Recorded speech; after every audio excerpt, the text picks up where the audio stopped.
Our next session is Louisiana Open Meetings Law, presented to you by Angela Heath. She is our senior attorney for the Office of the Louisiana Legislative Auditor's Office.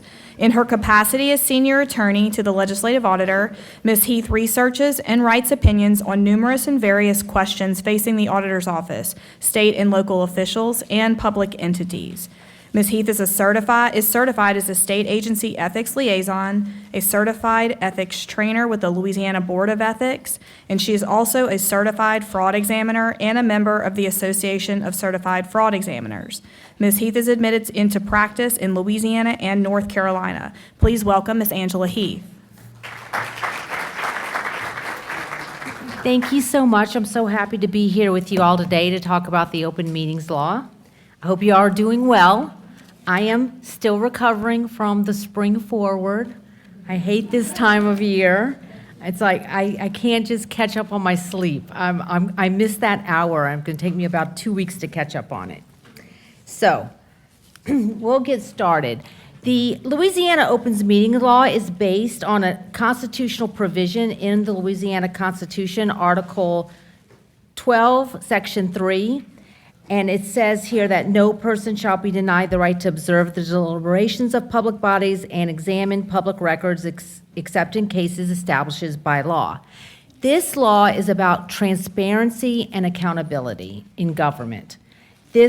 Along with the public records, they're also often called the sunshine laws because at the time there was a lot of scandals in the United States in the 1920s with these backroom deals and giving these no-bid contracts.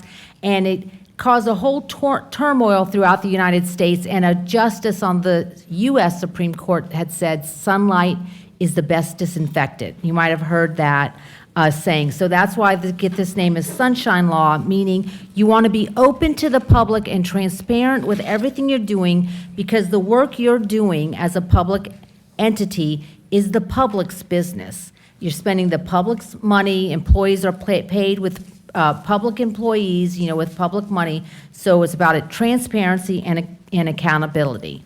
And so from that provision in the Constitution, the legislature adopted a section in the revised statutes that start at 4211, et sec means and following. There's many statutes on this.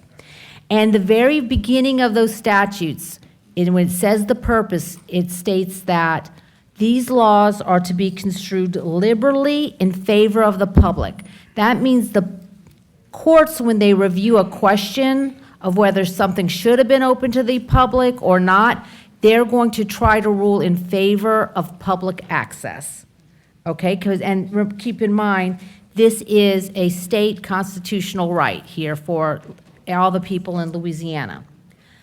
And the basic gist of it, every meeting by a public body, which is defined in the statutes that we're going to go over, must be open to the public unless there's a specific exemption. With laws like this, exemptions have to be strictly construed. You have to meet every exemption in order to actually go behind closed doors. You've probably heard of executive session, and we'll talk about that. That's an exception. It's got to be done exactly perfectly in order for it to be proper. Something a lot of people don't know, this law also requires that a copy of the actual open meetings law be published at the public body's main office. So where you would normally post your notices, you should download copies of 4211 till the end, and you can staple them together and pin them right there on the board. The public should have access so they can see these laws for themselves. Now, like I said, we're going to go over the definitions, the general requirements, the exceptions, and some special provisions and violations. If you guys have any questions while I'm speaking, just raise your hand. I'm happy to answer them, okay? I'm not going to try to read all the slides to you. You have the slides, I think, handouts or electronically. So what is a meeting is the first question. It's a gathering to actually act or receive information about what that public body has the authority to make decisions on. That's the simple question. So it doesn't include chance meetings or social gatherings in which there's not going to be a vote and there's not going to be a discussion of the public business, okay? Because that's something people often worry about. Who is a public body? Is the open meetings law only applies to what we call governing authorities. That is basically the legislative branch of y'all's governments, the council, the board of aldermen, the police jury. If you're a commission or a district, it might just be a board. Whatever you call that body that actually makes the decisions and passes the ordinances and the resolutions, that's who it applies to, plus any committee or subcommittee of those bodies. So if your council appoints a special committee to examine whatever building a new playground, and they're the one, and they appoint who's on it, even if they are not on, any of the council members are on it themselves, that is a committee of the board or the council, and so the open meetings law is going to apply to their meetings as well. It doesn't apply to what we call the executive branch of government. The mayor, the parish president, executive director, they can have meetings with their staff in the executive side all they want. That's not subject to the open meetings law. The mayor could even meet with one or two council members, depending on how big your council, if I use the word council or board, that's interchangeable, okay? Or police jury, yeah, I'm using them interchangeably. The mayor could meet with two members of the council as long as it doesn't form a quorum. Like if you only got a 3-person council, 2 would be a quorum. But if, say, you have 5, he could meet with 2. And that is completely acceptable. You only have to worry about when you get into a quorum. A quorum is a majority of the total membership of that public body, the council, the board, whatever. Now, usually that's 50% plus 1. But not always, so we do want to caution you. Sometimes, especially if there's those big regional commissions and they've got a whole bunch of people, like 50 people appointed, their statute might actually say a quorum, define a quorum as something less than 50%, like they may have 12 people are a quorum or something. So for most of you all in here, it's generally 50% plus 1. That's why there's usually odd numbers too, so there's not ties. And so anyway, just in case. If a position is vacant, we get this question a lot. Someone has moved, they've resigned from the board. So you're supposed to have 5, but now you have 4. The quorum used to be 3. Well, that vacant position still counts towards quorum. And you actually have to have a quorum to even conduct business. So it remains at 3. Now, a walking quorum is where people can get into trouble. Walking quorums are basically, you're violating the public discussion that is the impetus behind this law, to have all the public discussion out in the open where the public can view it, by not always malicious subterfuge. Sometimes it can be accidental. Sometimes an email chain can go around. The clerk might send an email to everybody, which is completely fine for the clerk to send the agenda to all the council members. But then council members might start replying back one at a time. Well, what about this? I thought we were going to discuss the park issue this time. And another count. Now you're creating a walking quorum electronically by accident, right? That discussion should be among the council members, because they're all 5, I'm pretending we've got a 5-person council here, are on that email, and they're all seeing the reply of the one council member, right? So you can get into violating the open meetings law with a walking quorum that way. So a good tip is to turn off the reply all if you're the person in charge of sending out that blast email to the entire council, and make sure the council's aware. Another way you can do a walking quorum, remember I said the mayor could meet with 2 of the council members. He can. But if he meets with 2 to discuss a specific project, the park, creating a new park or getting playground equipment in the park, and then he has another meeting with 2 other ones, he has created a walking quorum. That would probably be more deliberately he was doing that. Or you put, two in this room, two in this room. I'll go visit them first and talk about the issue, and then go and visit that one and talk about the issue. That can be a violation of a walking quorum. Okay? Any questions? But in the day of electronics, it's really easy to unintentionally violate that, so just be careful. Now, in general, to vote in Louisiana, you have to be present. It has to be a voice vote. There's been some question. There's an old AG opinion that says, as long as everybody present can see who voted for what, I would still stick with everybody needs to say A or nay or yes or no. And there is an exception to that now if you have a member of your public body who has a disability, certain disabilities, they can be excused, and we're going to talk about that exception to vote electronically. And you can't do proxy voting, like I'm not going to show up to the meeting, so I tell my other council member, vote for me. You can't do that. You can't do straw polling beforehand. Every secret ballot or straw poll, that's still discussion of the matter that should come in front of the people. So you often see, oh, this councilman wants to put this thing on the agenda, but he talks about it among his other council members, realizes he doesn't have the support, and pulls it from the agenda.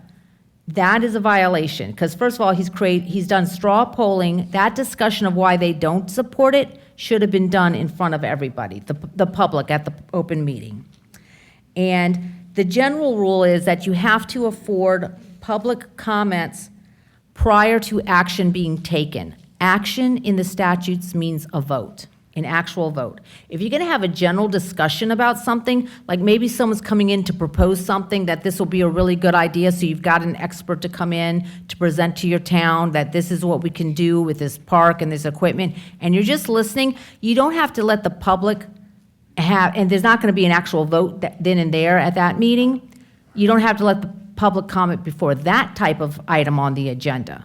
But if there's going to be an actual vote, the public has got to have a chance to comment before that vote takes place, okay? Now, notice, you have to have notice before the agenda.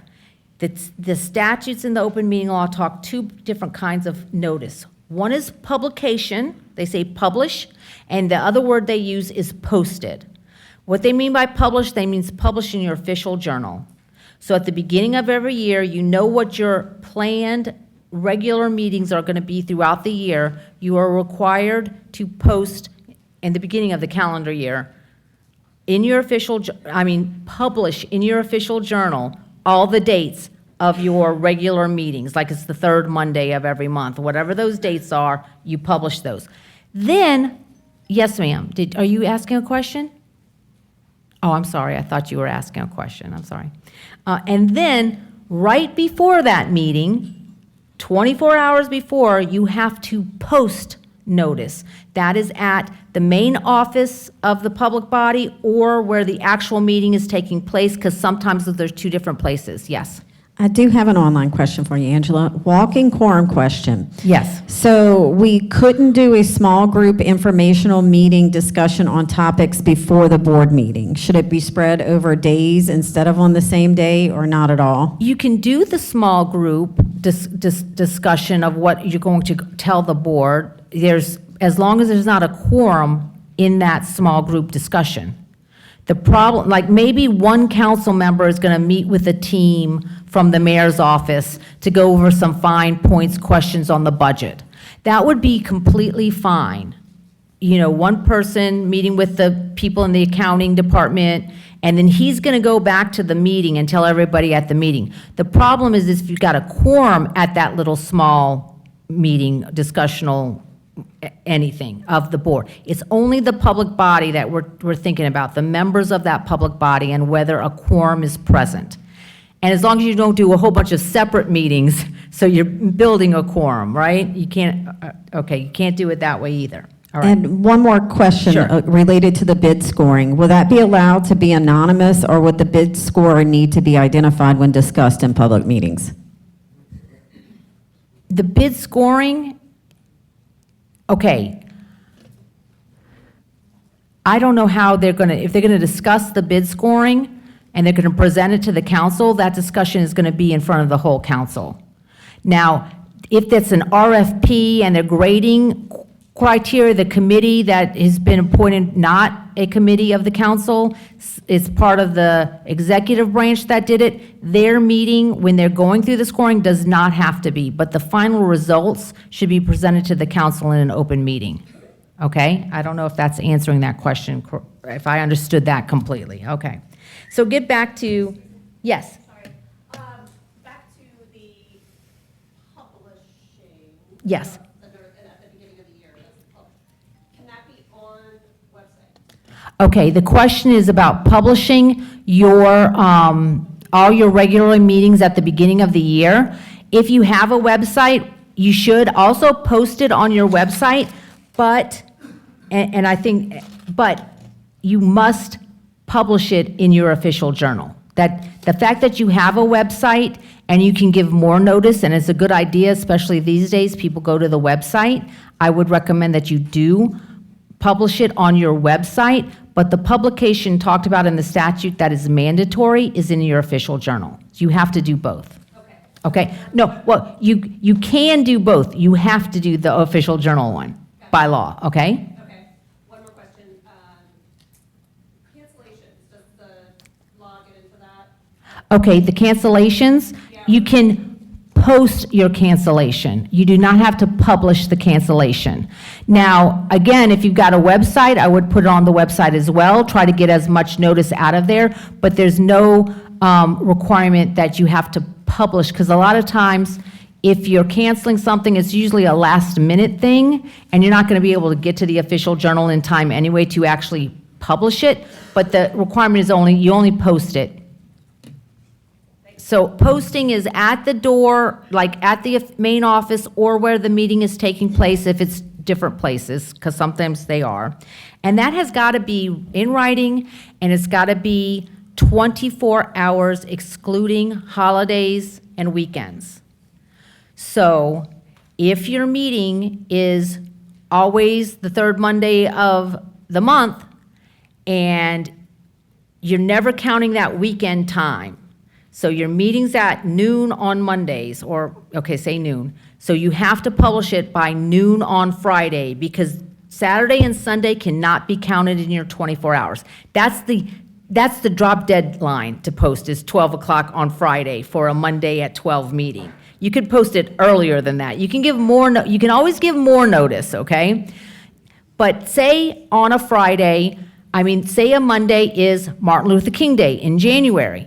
That is going to be your meeting. We get that call a lot. Can I actually hold the meeting on a Sunday or a holiday? You can actually hold the meeting on the weekends or a holiday, but you can't count any of the hours of that day in your 24-hour notice. So if you are going ahead with the Monday as a holiday, and you're going to still have your council meeting at noon, the normal way you would normally do it, instead of the deadline being Friday at noon, it's really technically Friday at midnight. Because you have to have all the 24 hours of the day on Friday, because Saturday, Sunday don't count that and Monday, none of the hours in there are going to count for your 24 hours, okay? Any other questions? All right.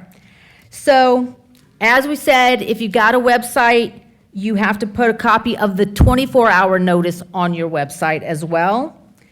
And members of the media and public who request the notice, they are supposed to be delivered it to the same way that you do to the council members. This was a change in the law in 24. It used to just be mailed out to them, or you could email or mail it out.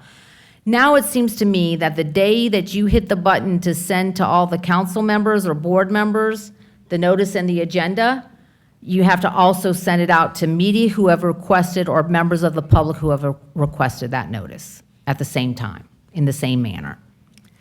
Some good news, if you were here last year when we talked about this, in 2024, they had made a change to the law that required all local governments to send notice of their meetings to the Division of Administration here in Baton Rouge, and the Division of Administration was going to have to create a portal for you to submit, so that every notice for every meeting, for every political subdivision throughout Louisiana, which is hundreds, would be there in time, to at least 24 hours, to be also available to the people of Louisiana on the Division of Administration's website.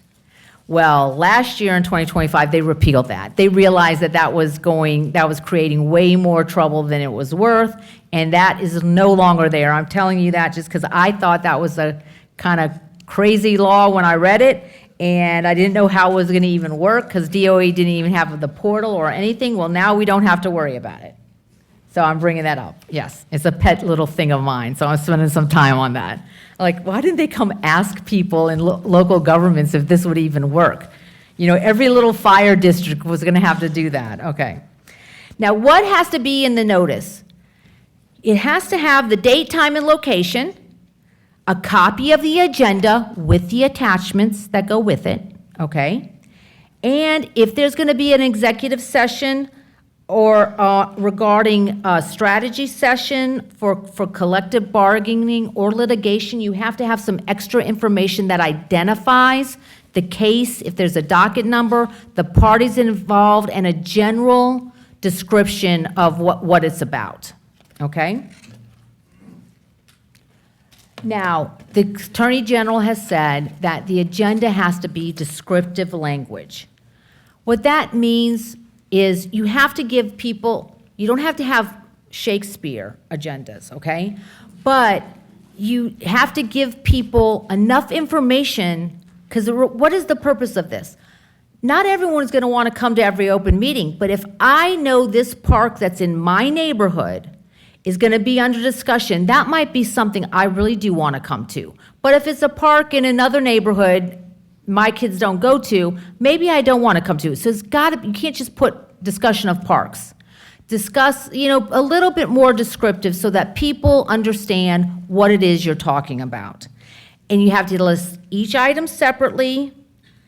And at the actual meeting, the presiding officer is going to read aloud of that description before they take up that item to discuss by the council or the board. And once that notice is published, 24 hours, there's no changes to the agenda. People call me and they say, well, I always publish mine 48 hours because, you know, a clerk is very conscientious. She wants, and now I've got 36 hours to the meeting and they want to change it. Can I take it down? Yes. As long as you still have that 24-hour window left, you can make changes. But once you hit that 24-hour window, there's no changes to the agenda. All right? So like I said, descriptive so people can decide whether they want to attend. Now, once you're actually in the meeting, the public body can decide unanimously to add something to the agenda. Everyone who's, and now that's, say you have 5 and one's absent or vacant, that's unanimously of everybody present at the meeting that made the quorum. They can vote unanimously to add an item to the agenda. You cannot change that by ordinance or anything else. That has to remain unanimous. I believe that you should only do that if it's something very trivial that was left off the agenda. For example, you forgot to adopt the minutes from the last meeting. That's like a housekeeping type of thing. Nobody's deciding to come to that meeting to hear you adopt the minutes, okay? Or it's something so big and that because of the timing, or so important, because of the timing, you can't wait till the next meeting, and you can't do a special meeting, because a special meeting would require notice and, 24-hour notice and stuff like that too. So say, forgot to put the insurance renewal, and it's gonna expire the day after the meeting, so there's not gonna be 24 hours to do a special meeting. But really, if it's gonna expire the next week, I would really advise you guys at the meeting, call for a special meeting to take that matter up. Because important things, like I said, the idea is people need to decide, do they want to come, the public, do they want to come to that meeting? That might have been an issue. If it's anything else that you're really not limited on timing, you don't want to go without insurance for even a day, you don't want your insurance to lapse, people can just need to decide whether they want to attend the meeting. So you really should not be abused. It should really be used for, like I said, trivial little things like housekeeping things or something because of timing cannot wait even for a special meeting. Now, tabling something that's on the, oh, yes, ma'am. Is there a requirement if you have an all-day meeting to put times each topic will be discussed? Is there a requirement that you put times if there's an all-day meeting? That seems pretty, there's not a requirement in the law. That might be helpful, though, to the public. That would be something that, there's no requirement that you time. Now, often things are taken out of order, even on the agenda, okay? So there's no timing requirement, but if an all-day meeting seems like a big thing, that might be helpful for the public to know the blocks of what everything's going to be discussed, but that would be public convenience. Yes? Again, I don't think so, because at the meeting, you've got okay, would that be limiting you? Like you have to stay from 9 to 10 if you say this is what you're going to discuss? You know something, that brings up a good point, because people are going to maybe show up at 10 because they want, that's a reason not to block the time, actually, because people that would be wanting to, waiting till 10 to show up are going to miss the discussion they really want. So I've never heard about blocking the time, so yeah, I would advise against it. I mean, just my personal opinion. I think that kind of goes against the spirit of what this law is about, for the public to be able to attend the meeting for the things they're interested in. If you start doing that, if you start messing with time and stuff. Now, withdrawing something from the meeting or tabling it, like taking an item off of the agenda, you can do, and yes, people showed up to talk about that, and then but the idea is they will be on a future meeting, and they can come to that one. That only requires a majority vote. Doesn't have to be unanimous. That one, the Attorney General has said you can change by your own ordinance and make it more onerous. You could make that a unanimous vote, like your council can decide to do that, but that would be up to y'all to decide to do that. Okay?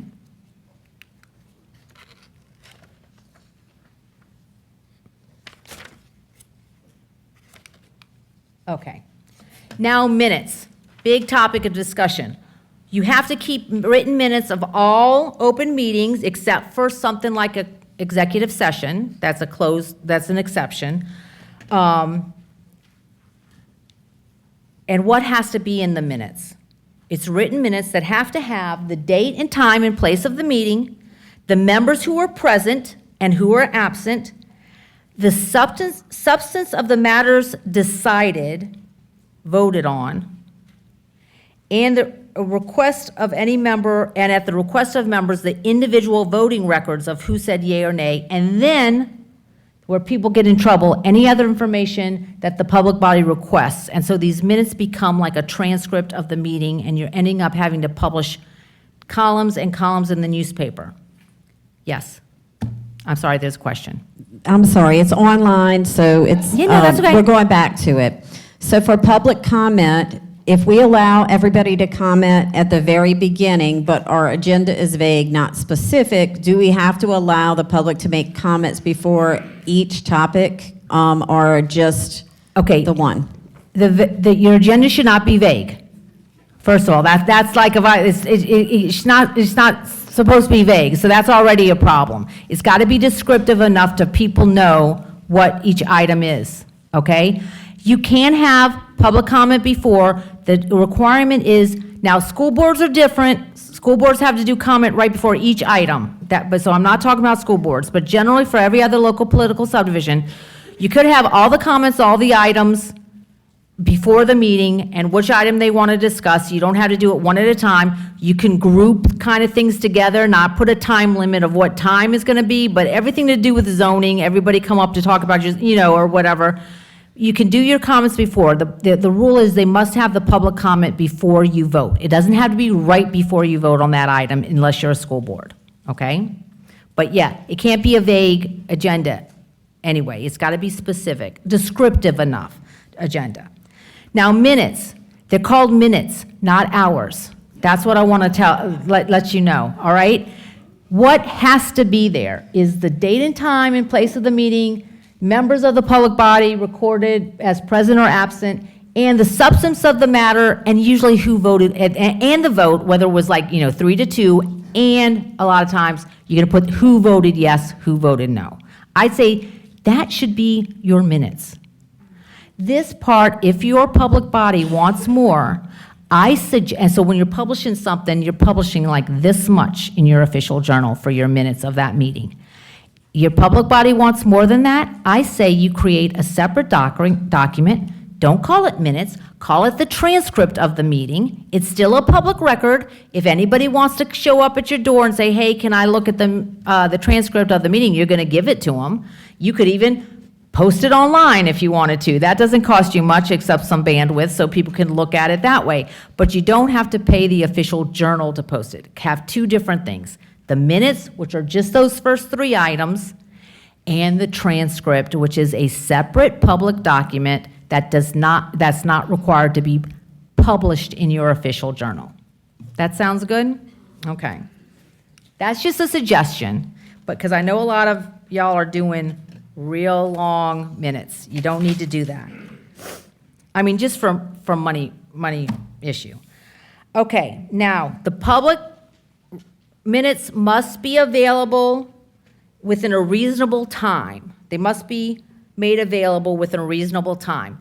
There's one statute that applies specifically to municipalities, police juries, and school boards, and that's revised statute 43-144, and they say that's within 20 days. So you've got to have your minutes published within 20 days after your meeting. And I know that, yes?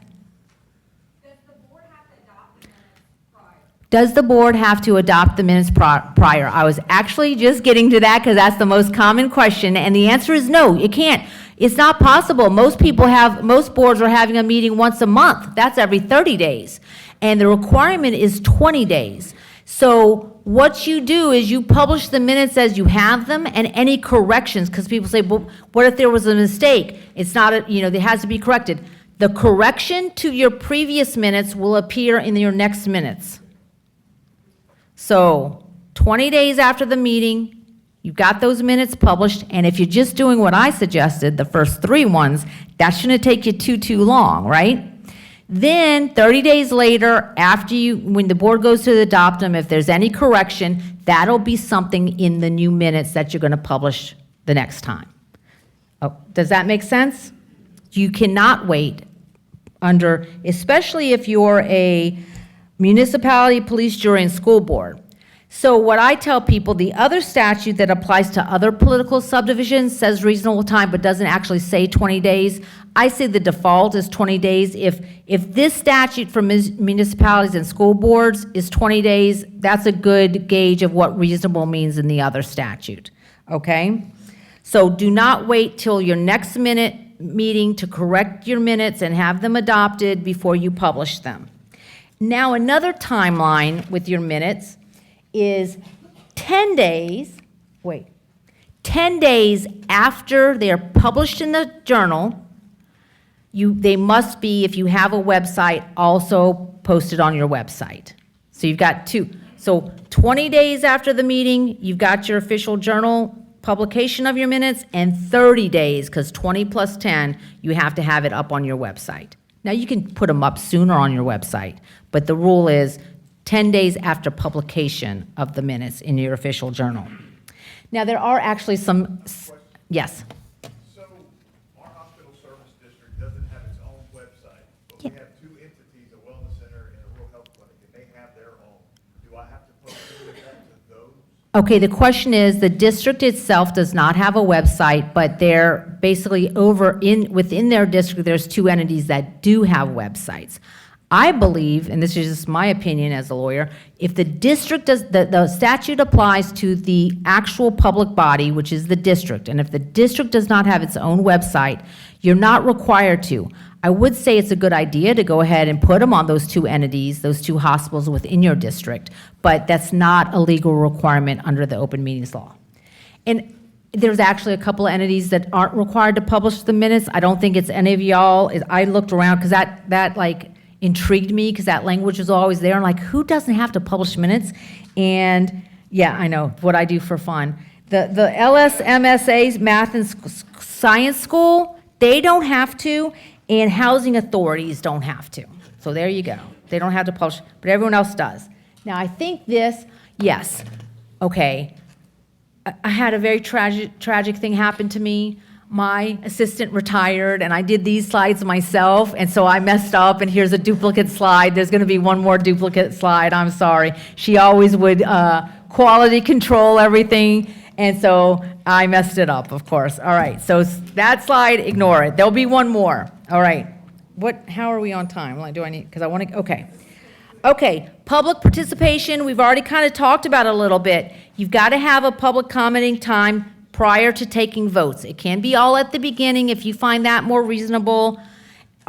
You can't, though, do it all at the end, after you voted. It's got to come before the vote. You can break it up in segments. You can choose to do it before the items you're actually voting on. That's a policy that your public body should come up with.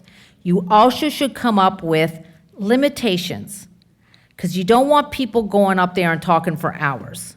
You can limit everybody 2 minutes, 3 minutes, have that be in writing. I don't think it needs to be an ordinance, because that's hard to change. It can just be a written policy, and make sure you apply it to everybody equally. Don't let somebody you like get up there and talk for 10, if you're saying it's 2 minutes per person, and it's per item. It's not their everything they want, every agenda item that they want to talk about, I think it should be 2 minutes per item, not per person, right?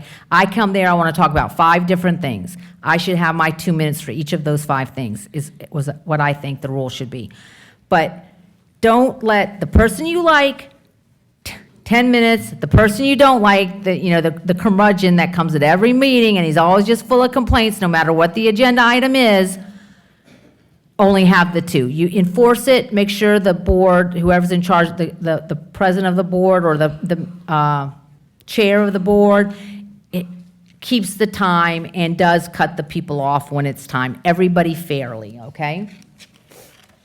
Now, if people coming in, the public, want to record you, yes. Going back to the minutes, you say, we have like a work session and, we have quorum with the council members. Do we still have to do the minutes for the work session if we're not doing any voting? The work session, I think that, okay, the question is, if we have a work session, there's a quorum, it's a committee of the council, and it's an open meeting, do I still have to do minutes? Well, yes, because the date and time, place, and who was present. There just wouldn't be any votes to record in those minutes. And we discussed the project, et cetera, but there was no votes. That just would not be there in the minutes. Wouldn't be a transcript, I'm telling you, do their minutes, just date, time, and place, who was present, who was absent, and the general gist of the discussion, not a transcript.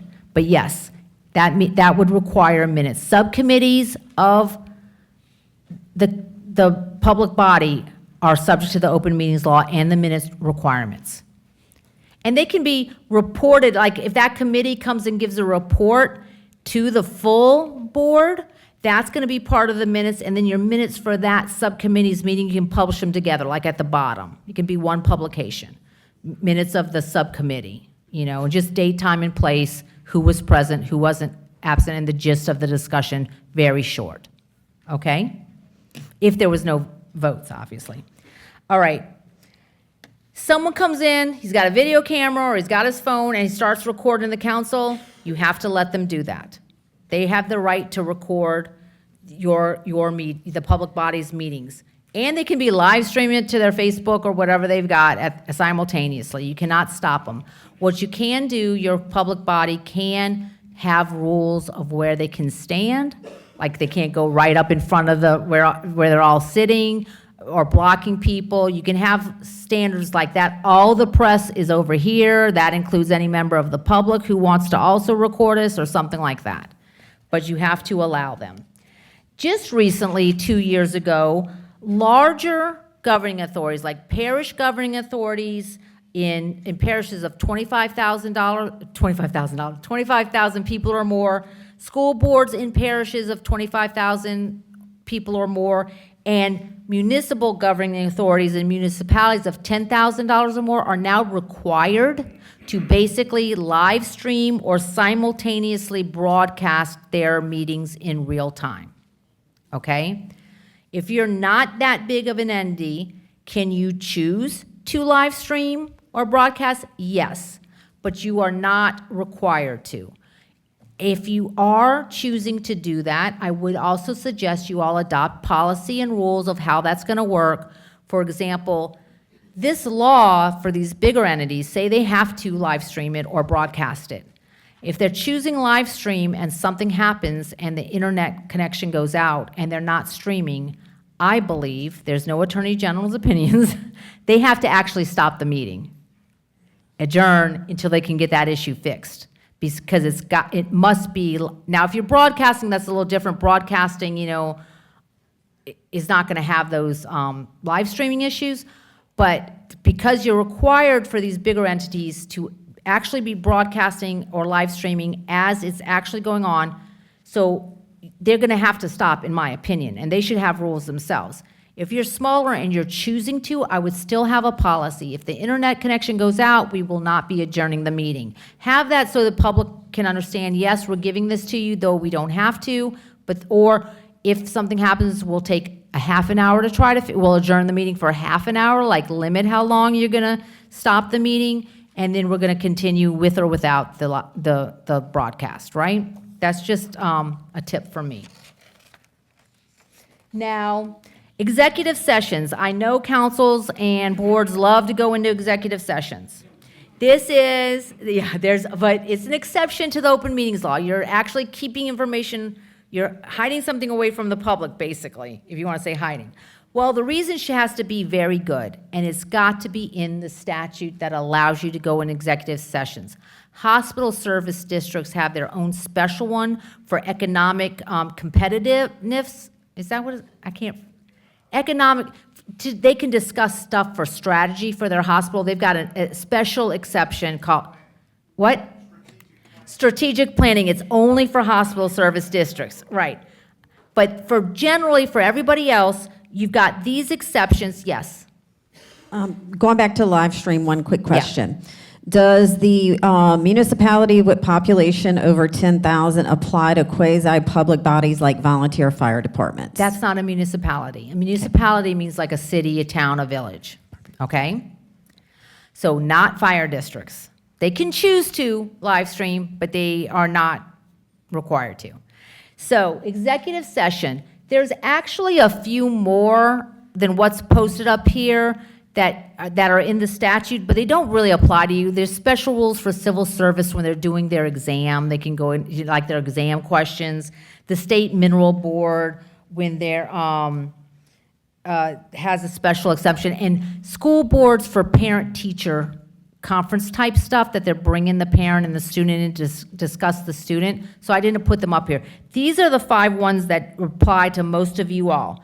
Discussion of character, professional competence, or physical and mental health of a person, negotiation strategy sessions or litigation, security personnel and plans is one that you can, including cybersecurity, go into executive session, investigate, like an HR investigation kind of thing, there's an allegation of misconduct, you can go into executive sessions, and cases of extraordinary emergency. Now listen to me. They've got to actually be those things. And what actually happens in the executive session whatever happens, cannot actually have a vote. They can't make a decision on that, okay? Now, if you're going to, what happens is, and you've got to put it on your agenda, executive session, character and fitness of this person, the name of the person, I think descriptive means, if it's that case, you also have to tell that person, you have to give that person written notice that you are going to be discussing, the public body is going to be discussing them in executive session, and they have the right to tell you, no, if you're going to discuss me, it's got to be in public. And then you can, and if that person objects to you going into executive session to discuss them, you have no choice but to discuss them in public or not discuss them at all. Okay? Now, Another question we get is, who is allowed into the executive session? It is the public body's executive session. So every member of the council or board and whomever they believe will help them. So now usually they always take the attorney in there with them. They don't have to though. Almost always they take the mayor or parish president. They don't have to. They can invite who they want. They could also invite, if you're discussing somebody's character and fitness, you could invite that person. Like say that person objects to it being in the executive session, says I want it in public. If you're going to talk about me, you could extend an invitation. We'll let you come in for that part of the executive session so you can participate in that discussion. And maybe they'll change their mind and say, okay, I'll go with you in the executive session. But like I said, it can only be for those things. And what actually happen at the meeting, it's on the agenda, executive session, what we're going to executive session. The chair is going to say, okay, we're going to go into executive session. You got to have a vote. You've got a majority vote, 2/3 vote to go into the executive session. You go in, you have your discussion, no vote. You come out, you adjourn the meeting back in, and then you take the vote on if there's going to be a vote on whatever it is that you discussed, okay? Now, there's a recent AG opinion, yes? Sorry, I just want to make sure I got this. If we're going into executive session, and you have 7 members, you only have to have 5 to agree to it? Yes. At the meeting, you actually vote to go into executive session, okay? There's a recent AG opinion on this, by the way. You don't get too many except like the form of what you have to do to go in. But 250052, this was a Jackson Parish Sales Tax Collection Agency Board. They wanted to go to executive session to discuss delinquent vendors. So they had vendors that were not providing them their materials and supplies on time. They were being untimely. The Attorney General said, if you're going to go in there to discuss the character and fitness of this vendor, or maybe confidential information based on their tax records because you think there's going or there's going to be litigation, that would be the reason. Otherwise, discussion of that these vendors are consistently not delivering the stuff on time for us, what should we do about put them in default or anything like that, that needs to be in the open meeting, okay? Yes, ma'am. 2 questions. Do you have to call the meeting back to order after an executive session? Yes, even if it's just to adjourn the meeting, Even just adjourn, okay. okay? And then this, Oh, I'm sorry. The question was, do you have to call the meeting back in? You can't just go into executive session and then the meeting is just ended. You have to come out of executive session, call the meeting back in, and even if the only thing left to do is to adjourn, you adjourn the meeting, the open meeting. Yes. okay, sorry, and actually 3 questions total. Okay. The list here is pretty prescriptive. Maybe I missed a different list, or maybe you said something, and you kind of spoke to it with the vendor example that you gave. There's not much wiggle room for executive session, right? There's not much to wiggle. The question is there wiggle room for executive sessions? And the answer is no. This is an exception to the open meetings law. As an exception, it has to be strictly construed. You must follow the statute exactly.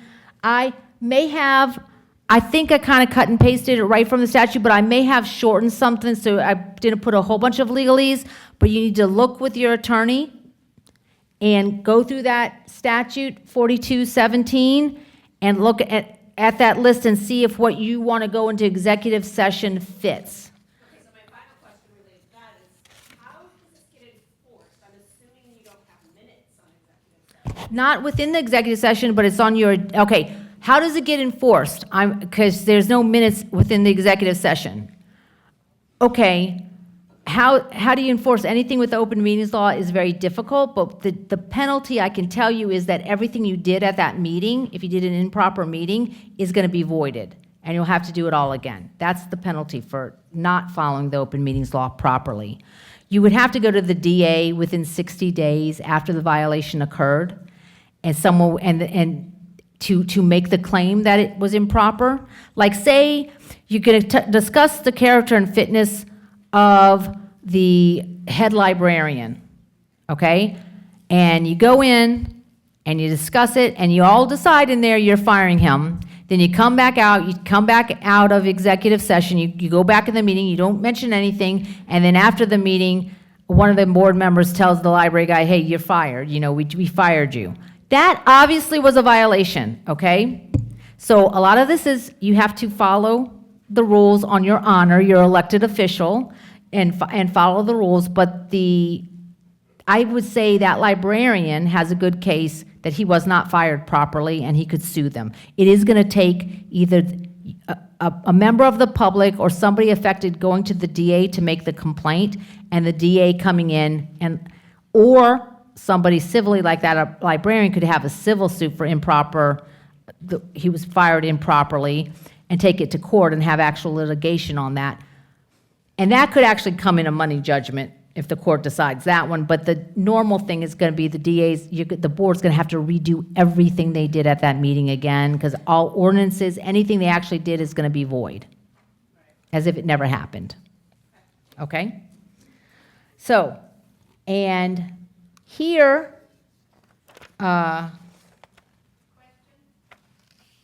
yes.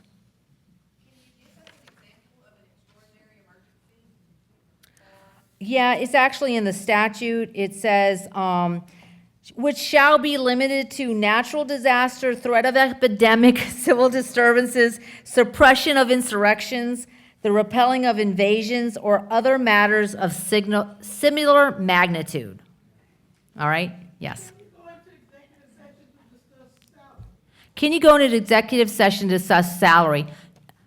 Most times, no. For hospitals, districts, they can. But for normal people, no. The salary of public employees is public. I think I've got 10 minutes left, so let me go. I want to get to this real fast. I'm sorry. If you don't know this already, if a member of it is required now, along with your normal American with Disabilities Act rules from the federal government, that your access where you're having the meeting has to be accessible to people, accessible, like ramps and stuff like that for people with disabilities.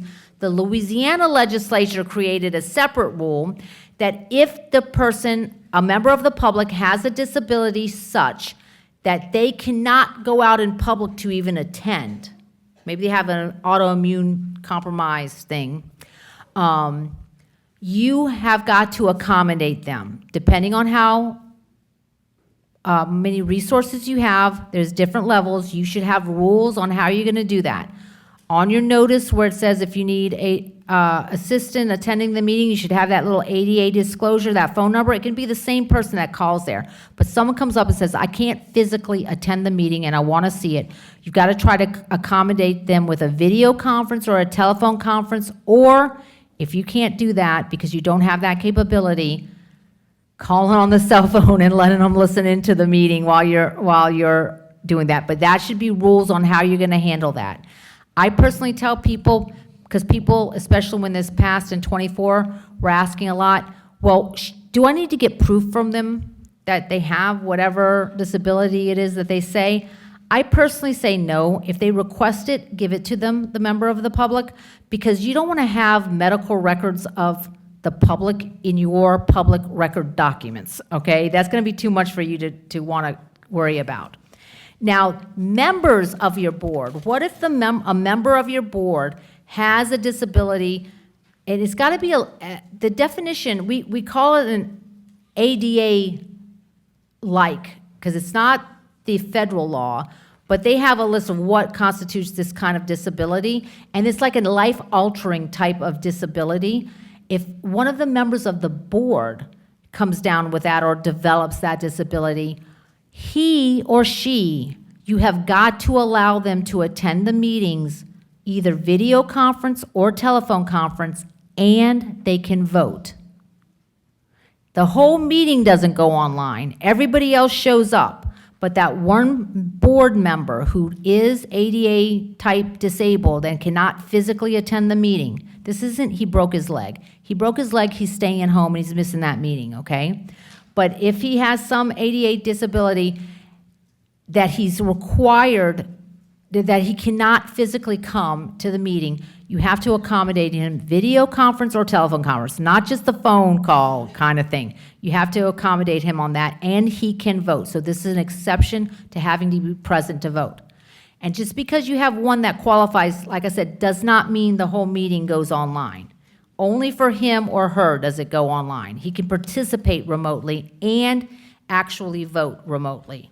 Now, if there is an emergency, and we all know this from Katrina, and the governor has declared emergency, or Katrina, or I meant COVID. They had the little hurricane little picture on there.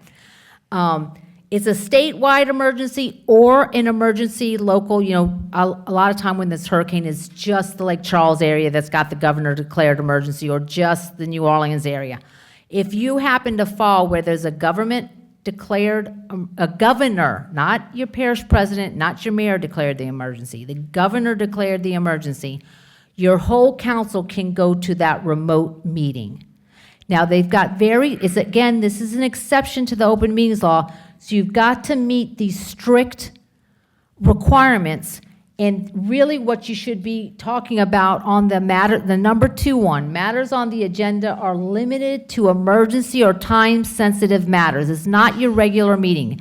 I know that didn't happen in COVID. 60 days have passed, so nobody can come back and invalidate any of that. But you really should stick to that. I want to just mention super quick, there is a non-emergency exception where you can have video conference or telephone conferences instead of live meetings, but it doesn't apply to you all, so don't get confused.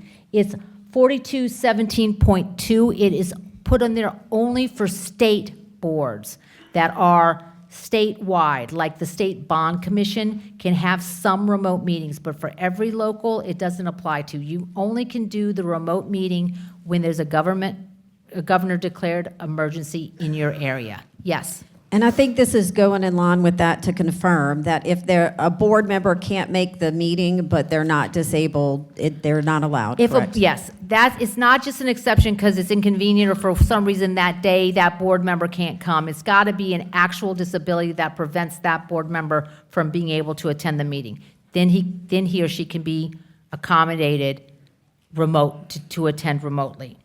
Now, there special meetings, this is only for Larson Act, but if anyone who's not a Larson Act, you should have similar rules. You can call special meetings in between your regular meetings, either the mayor or a majority of the board. You should establish by ordinance how that's done, and you've got to notify on the specific business that's going to be discussed. And when that meeting is called for that one issue, you can't add things to it, even unanimously, and you have to comply with a 24-hour posting for the regular posting before the meeting. Now, if it's in a real emergency situation, any board member or the mayor can call, and you give, like, really is a hurricane coming or something like that, then you're going to give notice in the most practical manner available and state the general purpose of the meeting.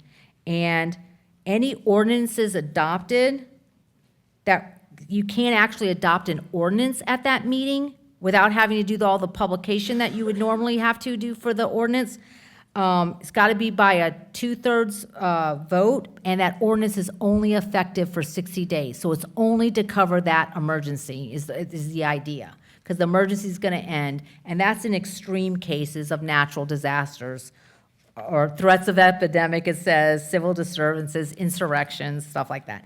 Now, taxes, the only thing I'm going to tell you about taxes, roll forward has its own specific provisions in the law, and Joanne Garrison, who is our tax review officer, she has already done some video live stream talks on the millage on how to roll forward, and you can go on the LA's website and watch that talk. And there's also 2 more live ones coming up: Assumption Parish, March 25th, and Calcasieu Parish, March 30th. But you can, if you want to know more about rolling forward, I advise you go on the LLA's website and go to millages and watch her old ones. We've kind of talked about here's lla.la.gov, and you can find her millage workshops that she's done and the materials for the millage workshops, so you can learn about all the rules for roll forward. Anything else? Yes. I'm on another board, and the board, is, the city has a Department of Health and Human Services. And under the Department of Human, Services, there is an OSS, Office of Social Service Advisory Board. Is that board subjected to the open law? Okay, a board in the city government, the Office of Security Advisors under the Health Division of the city, that sounds to me like what you're describing is an executive branch type function, not the governing authority. That department can't make doesn't do the ordinances and stuff for the city. Only the council of the city is the governing authority. So that board does not sound like a governing authority. That's just a board in the executive branch. So that would not be subject to open meetings law. Okay? All right, thank you. I think I'm right on time. 11:50. Thank you so much, Angela. Y'all give Angela a big hand.